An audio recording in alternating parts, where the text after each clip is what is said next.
Hello, back again for another week's video. 2 weeks ago, we did a video part 2, run, play, jump, letters on a line, how active play is important for learning to read, write and spell. And I specifically spoke for Queensland prep age children that are entering prep in 2020. So they're in kindergarten now and they're 4.5 to 5, turning 5 or 6 next year. And I was specifically speaking based on a transition to prep morning that I was invited to recently at a local school, where I spoke about some developmental milestones that parents could work on over the school Christmas break here in Queensland. And so I'm just recapping on that. It was really excellent to be able to pass on that information and to know that it was of value and really beneficial in the way of what can I expect of my child and what kind of obstacle courses or activities can I set up. And if you didn't receive that email, you weren't on my email list, please pop onto my website at ricardoreadingmouse.com.au. Just fill in my pop-up form to be added to my email newsletter and shoot me an email and I can send you those details from the email that was 2 weeks ago. And you can also watch the YouTube video that was part 2, run, play, jump, letters on a line, which was 2 weeks ago. And I specifically spoke about 4 to 4.5, 5-year-olds. And we were talking about that the average 4.5 to 5-year-old needs to be able to stand on their tippy toes without moving their feet, planted like a tree with their arms up for a count of 8 seconds, and how important that is for developing the balance of your core muscles and the stability and the strength to be able to sit in a chair and concentrate and support your body when your 2 arms are being needed to balance for handwriting and reading and spelling. And so that's a really important underpinning skill, and I talk more about that in the video 2 weeks ago. And then also we looked at children being able to, in the same age, stand on one foot, like in the hopping position. They're about to hop, but they're actually standing still, hands on their hips without swaying more than 20 degrees, and you should be able to get to a count of 10. And that is something that I have been assessing recently in young children that a couple of children I've been working with, and that's part of their home therapy program over the holidays, to practice that with mum and dad and their other siblings in fun ways, pretending they're a flamingo. And you can do it when you're cleaning your teeth, you're cutting up dinner and the children are saying, when's dinner? You can say, let's practice standing on one leg, hands on hips, let's see who can go the longest.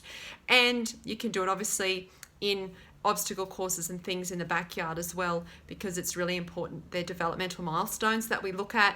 And I know that there's a lot of people on my mailing list that have children outside of the 4.5 to 5 year range. So I was just touching base now. If you have toddlers or kindy age children, in Queensland, kindergarten is the year before prep. And so your 3.5 to 4 year olds, and then your toddlers that are 2 to 2.5 in childcare or in your care at home, the average 2 to 2.5 year old, if they're wanting to copy their older brother or sister, or you're wanting to observe that for yourself and to work on that core balance, they should be practicing and developing hands on hips, standing on one leg for a 2 to 2.5 year old should be for a count of 3 seconds. So none of this is to be a chore or a hardship or something that's upsetting. It's just incorporated into their daily play.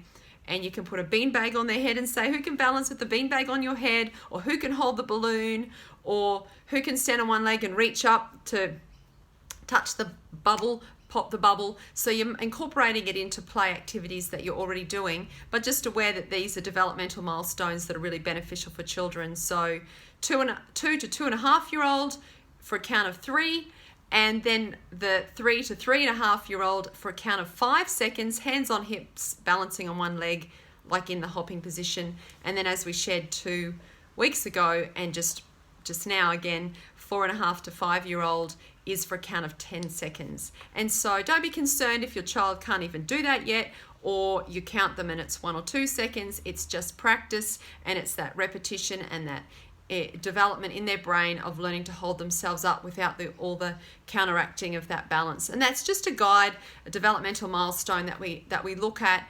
And I've added in there for those that have children outside of the 4.5 to 5 year range, and you want to include them in home activities or childcare or kindy or prep activities that you can do. So that's balancing on one leg, which is a precursor to being able to hop. A lot of children that I see can't hop, or they hop compensating for balance by putting their knee forward. And so you want to be able to hold your balance and be able to hop with the leg back in the traditional hopping position.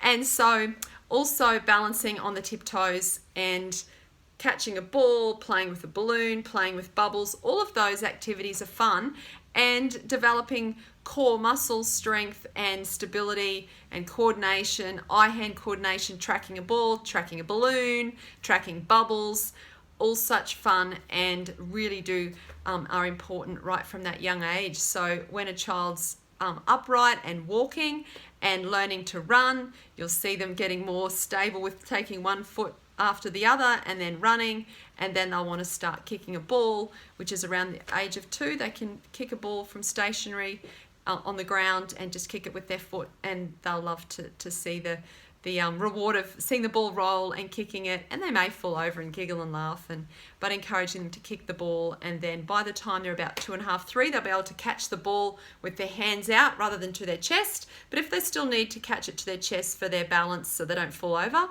that's okay, but you're encouraging them as they develop to be able to catch it with their hands out and not to their chest. So this week was a bit of a recap and just extending that age range and that variance that I talked about that was just for 4.5 to 5-year-olds a couple of weeks ago. Now I've just shared a bit more with you for the younger children, and those details will also be in the email. And if you didn't get the email, once again, just pop on to ricardoreadingmouse.com.au and add your details in there so that you can receive my weekly emails, and just check out the other videos that are in my YouTube channel here, Learning with Ricardo Reading Mouse. Thank you so much. Bye for now.